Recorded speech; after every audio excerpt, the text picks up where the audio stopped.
News Radio. Afrika nakupenda sana, Afrika nakupenda sana. Wow, ladies and gentlemen, when you hear that sound, Africa nakupenda sana, whoa, we know that you are joining the African experience with me, Dr. NGWENYA. Normally, I'm not alone. I'm always with my co-host, Mandla AVENTINA MABUNDA, but tonight she's not here. You know, this is a show where we talk everything and anything around Africa. We celebrate the African people, we celebrate her culture, we celebrate everything that is positive about Africa. Tonight, as always, we always bring you powerhouse. Tonight, we are speaking to none other than Bertha Dlamini. Bertha, good evening to the African experience and welcome. Good evening, and good evening to everyone who's watching from different parts of the world.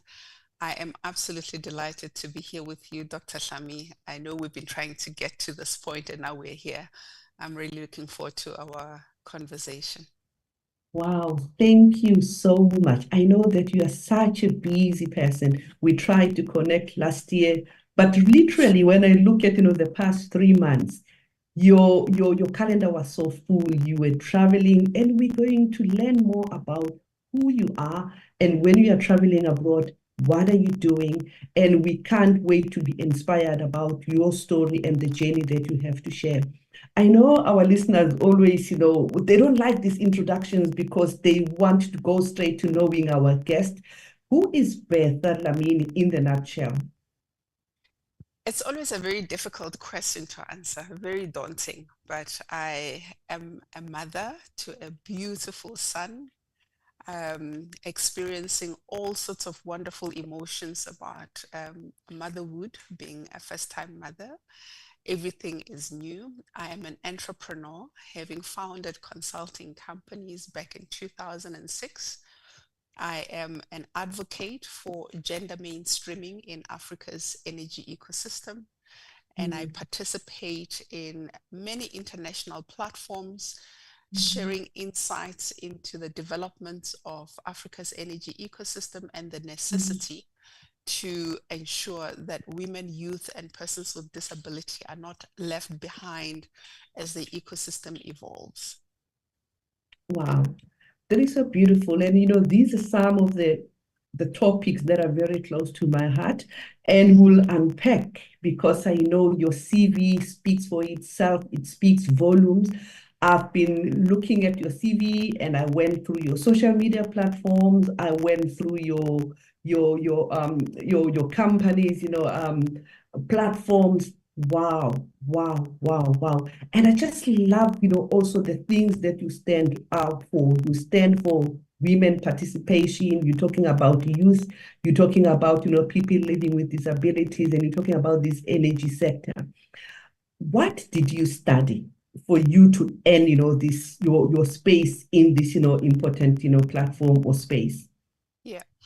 So my base education is integrated marketing communications.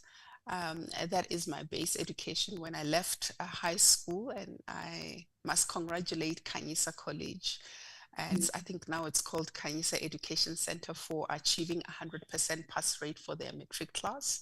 So when I left Khanyisa in 1994, I went to, back then it was called Cape Technicon, in Cape Town, to study and to enroll into a national diploma in marketing. And it was a very conscious decision to enroll into this qualification, and certainly the type of qualification, because I'm raised by a single mother. And even though I was accepted at UCT, at Rhodes, at KZN for BCom accounts, I was quite conscious of my weaknesses. I didn't believe that I should take on something that will take me a lot longer to complete, because I come from a single parent-headed family. I needed to take on a course that will ensure that within a short space of time, I was working and I could be independent. And Technicons at the time offered such a qualification. So I let go of the opportunity to do a junior degree at one of the elite universities in the country, sacrificed that for independence, financial independence, and the ability to support my mother. And so I studied marketing at Cape Technicon, and indeed within 2.5 years I was working, and that was the main goal, that I would start working, or at least I would get the opportunity to get into the working environment as early as possible. Wow. Following that, I understood that I had to supplement my national diploma with other qualifications for me to gain the competencies that are required to succeed in a career. At the time, I had no idea that I would end up in the space I am in now. I was only interested in being proficient in what I was doing. And so I took on additional diplomas, advanced marketing from UNISA. Then I registered with Wits Business School for advanced, it's called the Management Advanced Program, MAP. And then I registered with GIBS. I did a management development program there. I also was selected to study management in Holland through an exchange program with the Netherlands Chamber of Commerce. And that was quite a special experience, because it also opened my eyes to possibilities in the world, to different career paths. And I came back and pursued my career in integrated marketing communications. Fast forward to 2006, I had achieved quite notable success as a young professional, and I decided to start a consulting firm called Rito Consulting Services, an integrated marketing communications consultancy, servicing both private sector and public sector clients. Okay, we will come back to Sure. Rito, but please, go ahead, and because it's like it's never ending. What I like is that you started with a two-year diploma, but you knew that that was not, or 3-year diploma, but you knew that that is not the end of your story, and you continue to empower yourself. You study further to actually bring yourself to where you are. Please continue, because I know that you didn't end yet with your studies. What else did you do afterwards? So, when I got introduced into, starting Rito Consulting launched my entrepreneurship career. And I started looking at short courses that would enable me to deliver a value proposition that was quite compelling for our clients. So I became a certified change management practitioner. I did value engineering, and then I followed that through with a master's in business administration with UCT Graduate Business School, specializing in executive management. This was much later in my career. And I also, through that program, was selected to join a global network of students in Russia during COVID. So it was virtual. And I did a short course on just energy transition in oil-rich or resource-rich countries. And that was quite exciting. By the time I did those 2 programs, I had already started participating quite actively in Africa's energy sector. So doing a just energy transition course aligned with the advocacy that I had already started, and the international platforms where I was afforded the opportunity to deliver insights into how we can successfully ensure that we have an equitable energy ecosystem on the continent. Okay. Wow, wow, wow, wow. I just love that. I love your career path.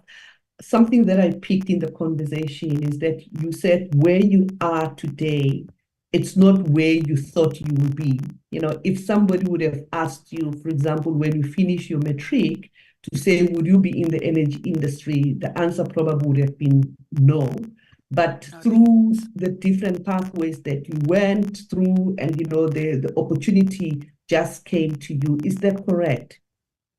So around about 2011, 2012, I was Mm, approached by an engineering consulting firm.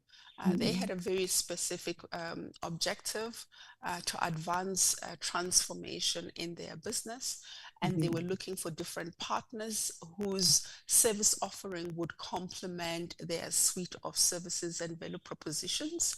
mm, And it so happened that we had established a change management service offering within our business mm, through a partnership with another consulting firm, which introduced me to truly technical management consulting and models and tools. And so it offered me the versatility to operate in different environments, in different sectors, but also to understand and synthesize complexity without fear. And so when this engineering consulting firm was looking for a partner, we went into a share swap agreement where I became a shareholder and a partner in their mm, business in exchange for some of the value propositions that resided in my business. And mm, that launched my career into energy. I was completely a rookie. I knew nothing about energy. I had very limited interest in the technical side of energy mm, because I was focusing on those areas that aligned with my academic qualifications, my base academic qualifications, which were stakeholder relations, media relations, integrated marketing communications, crisis management, and change management, right? And so mm, I started a journey of self-learning because I worked with very proficient engineers. I used that opportunity to learn from them. So I allowed myself to be vulnerable in mm. and to expose my ignorance in Yeah. a value chain, the constructs of value chains in the energy space. And that Mm, afforded me the opportunity to learn. And I also immersed myself in research to mm, understand the construct of value chains, solutions that were offered in the energy sector, mm, stakeholders that were active in the sector, key mm, players. And through that commitment, I started building a solid network of stakeholders who were keen to explain, but to partner and explore opportunities together. mm, And that enabled me to gain a deeper understanding of the ecosystem. I also offered myself to yeah. participate in international energy forums, where I served on the advisory board for events that were curating content and programs. That again exposed me to more detailed content around the energy sector. And Mm, so that is how I transitioned yeah. through merging a new area where I was gaining competence and an area where I had already mastered the skill. And I Wow. leveraged my base skill and competence Mm, to mm. deliver value in the new space. Wow, you really, really, really think like a systems thinker. When I hear you talking, you can show that, you are really, really mastering, your systems, you understand that. But also, I like how you took your soft skills and you use that, to actually gain, competency in the technical skills that you're working in. Wow, wow, wow. What a journey and what a story.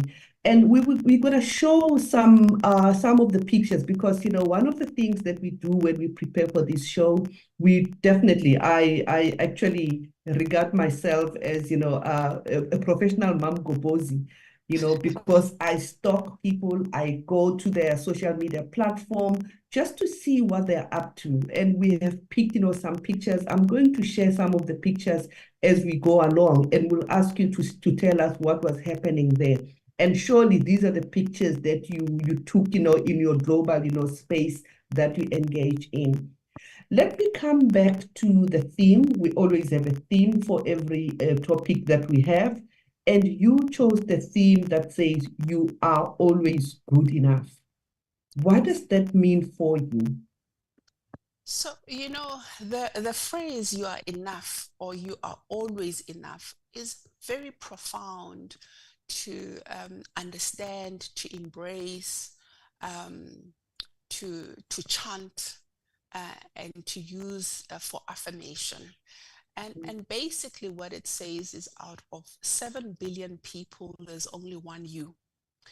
Your gifts, your perspectives, your quirks, everything about you is unique, and it is a gift to the world. However, because we grow up in different circumstances, there are those who grow up in very nurturing circumstances where they naturally grow confident and they thrive in everything they do. And there are those that may not be blessed and fortunate enough to have a nurturing environment. And so it introduces insecurity, a chronic need for validation. You could also come from a background with traumatic and tragic experiences, which also programs in your nervous system a kind of behavior and a kind of response to the world that is typically inadequate. And it robs you of the opportunity to show up in the world with all your gifts and your skills and to thrive, knowing that you are good enough, that what you offer is good enough. It also and so the category of people I'm talking about are people who may feel less accomplished, or feel, or even very accomplished but internally dissatisfied, having this dissonance that I'm not enough, or something is lacking, or I'm unable to truly embrace the beauty of all the gifts that I have. I am feeling like I'm second best, even though objectively and rationally, if we assess what you are doing, we can see that you are thriving and you're doing really great, but inside you are not feeling like that. It's also people who suffer from what we call an imposter syndrome, excessive perfectionism, wanting to be alone, to do everything by yourself, extreme independence, not being able to rely on others, but a dire need of feeling inadequate. It is important that you have the courage to learn more about yourself, to do the work, to the courage to face your past and its hurts and its disappointments and its tragedies. The courage to lean into that pain completely, to understand it and to understand how it has had influence in your life and how it is informing your personal decisions, your financial decisions, your relational decisions, and have the courage to redefine that and know that you have the ability to correct the past. And what I mean by that, of course, you cannot go back in time and correct things, but you can correct the story that plays in your mind so that it has less impact on how you show up in the world. You can correct how you respond to the triggers that paralyze you and make you feel insufficient. And you can lean into those triggers, learn the sensations they create, research about the sensations, read about the rituals that you can practice to transcend the trigger and its impact. Because it's in that transcendence of triggers, of trauma, of pain, that we gain wisdom, and the wisdom that we need to show up in the world as feeling complete and truly feeling as not even feeling, being convinced that we are a gift. Wow. And that is Wow. why Wow. knowing and having the conviction that you are mm. good enough is so Yeah, important. It enables you to build boundaries, healthy boundaries at work, healthy yeah. boundaries with friends, healthy Mm, boundaries with relatives, healthy mm. boundaries with siblings, and healthy boundaries with parents. It helps you Wow. to anchor yourself Mhm. within you and to Yeah. be a complete entity, even Mm. without the material things that are being purported Yeah. to bring completion, Yeah. right? It Wow. also enables you to Mm, live in this unfolding life, knowing that mm, nothing is certain, knowing mm. that everything is moving. You're in a passage, Yeah. and not having strongholds that Mm, prevent you from flowing, from growing, from mm. adventuring, from experiencing life in its fullness. Yeah. And that's why it is Wow. so, for me, it is so, when anybody asks me, Mm, what can you gift me with? yeah. My response is, you are enough. Go Yeah. and Enough. discover what that Wow. means for you. Wow. That is so profound, it's so beautiful. I like the way you unpack it.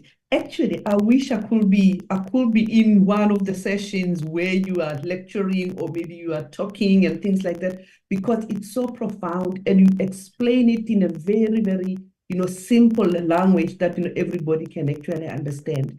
But now it actually takes me to, this whole conversation around empowerment and emancipation. I know a lot of people, I try to differentiate the two. Yeah, empowerment is like to give power, but the fact that you are given the power, it doesn't mean that you have the ability to utilize the power.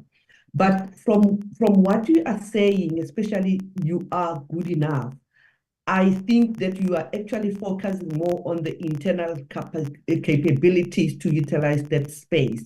It's about, what you said, self-learning, it's about commitment, but it's about, changing the narrative and really confronting yourself with, everything that, is actually blocking you from, achieving what you need to achieve. Wow, I think that could be a conversation for another day.